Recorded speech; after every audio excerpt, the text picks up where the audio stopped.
Olá pessoal, hoje a gente vai trazer o conceito de acupuntura pedagógica.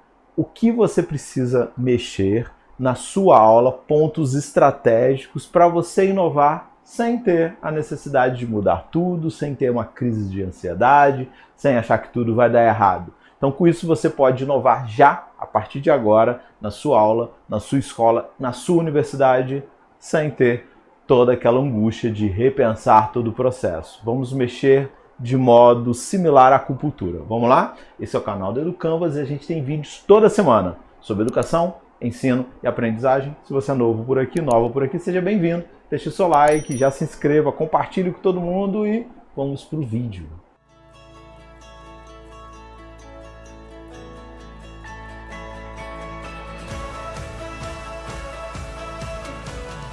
Então eu vou apresentar para vocês agora alguns desses pontos fundamentais dessa acupuntura pedagógica. Vai anotando aí e vai ver como é muito fácil começar a mudar o clima da sua sala de aula sem precisar repensar tudo. Primeiro de tudo, respire, se dê tempo. Eu, muitas vezes, ao entrar numa sala de aula, eu entro muito acelerado, muito agitado, falando com os alunos, mudando eles de lugares e tudo mais, traz uma energia para a sala, mas os alunos, às vezes, ainda não começaram a estudar, eles estão mudando de sala, estão chegando de um banheiro, ou seja, respire. Use esse tempo de chegar na sala de aula para marcar a presença e respirar. Você e os estudantes, para eles terem tempo, eles e elas, terem tempo de identificar que a aula vai mudar, de que é outra pessoa que está ali e que possivelmente a dinâmica, as atividades que você vai trazer são muito diferentes do que o professor anterior, a professora anterior estavam fazendo.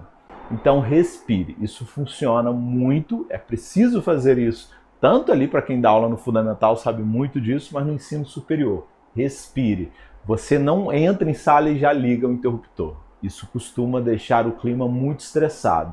Segundo ponto é a sala de aula, ela é um lugar de encontro. Então, a dica aqui é valorize esse momento de encontro, ainda mais agora, depois da pandemia, a gente tem sempre a opção do ensino online, então estar em sala de aula é um momento de se encontrar, de fazer atividades juntos, de trocar informações e dialogar. Faça sempre atividades que necessitem ou que induzam ou que incentivem seus estudantes a conversarem uns com os outros e conversar com vocês e estabelecerem um diálogo, não só entre as pessoas, mas entre o conteúdo e ele mesmo. É importante que esse estudante seja capaz de refletir, de dialogar, e a sala de aula é um lugar perfeito para isso, porque a gente tem opiniões diferentes, formas de aprender diferentes, ritmos diferentes, e isso enriquece muito o processo de aprendizagem. Então, coisas práticas, fazer com que os estudantes conversem um com o outro rapidamente, usar o peer instruction, usar alguns momentos onde o estudante escreve a sua opinião em um pedaço de papel ali, 1-minute paper, ele vai lá, escreve a sua opinião e depois troca com os colegas para cada um ver a opinião do outro sobre um assunto ou sobre como aprender um determinado tema. A sala de aula é um lugar gregário por natureza. Valorize isso e a sua sala vai ficar muito melhor. Terceiro ponto, autonomia. Dê autonomia. Esse é um ponto ali muito importante desse nossa acupuntura pedagógica. Mas o que significa dar autonomia? Você, professor, você, professora, tem inúmeras possibilidades de fazer isso e não precisa se preocupar em perder o controle. Pega ali no meio da sua aula normal, você está dando sua aula super tradicional, não tem problema nisso. Pega algum ponto do semestre, do bimestre ou da aula e deixe que os alunos decidam sobre aquilo. Por exemplo, vamos ver como que os alunos aprenderam uma equação de primeiro grau ou um ponto sobre a Revolução Francesa.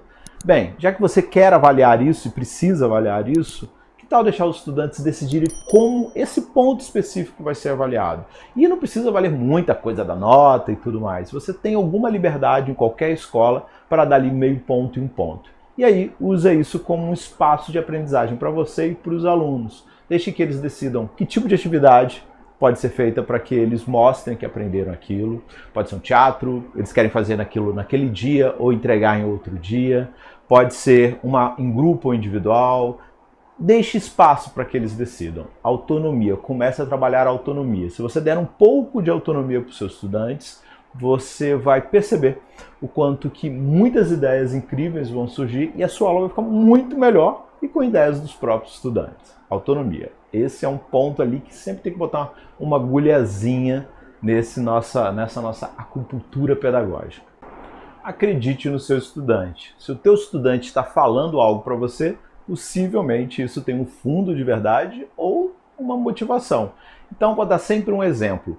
Quando você faz uma atividade e o estudante fala, eu não consegui fazer porque eu não tive tempo, eu tive uma grande dificuldade, bem, veja se é possível que você deixe ele entregar em outro dia, mesmo valendo uma nota menor, mesmo valendo uma fração da nota, mas ao invés de simplesmente dar 0 para o estudante, fale, ok, então você me traz semana que vem.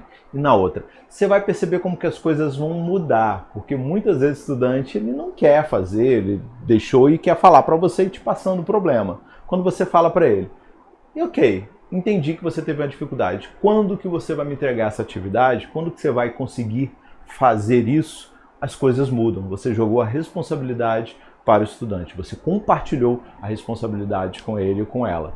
Então, use isso, ouça e acredite e compartilhe responsabilidade sempre que possível.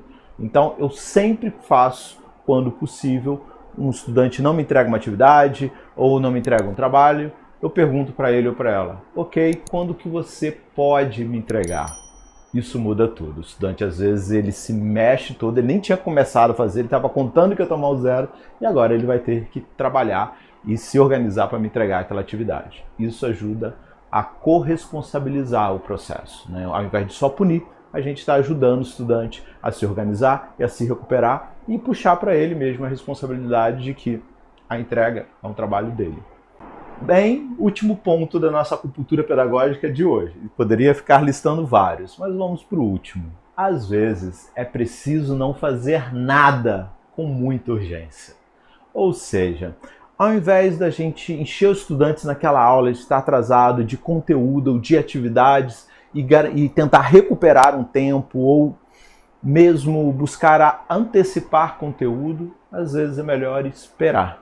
Se os estudantes não estão indo muito bem, se os estudantes estão muito interessados em outro assunto, então no meio da aula apareceu um assunto muito importante e você acha que pode contribuir para os estudantes dialogarem, conversarem sobre um tema que às vezes deveria ocupar 10% da sua aula, mas está ocupando ela inteira, vale a pena. Às vezes não fazer nada é muito urgente, dá o tempo para que aqueles interesses sejam aproveitados. Então, aproveite a jornada. Se uma dúvida apareceu ou se aqueles estudantes estão naquele dia muito preocupados com a figurinha da Copa, talvez seja interessante usar a figurinha da Copa para tratar de algum tema, mesmo que lateral da sua disciplina.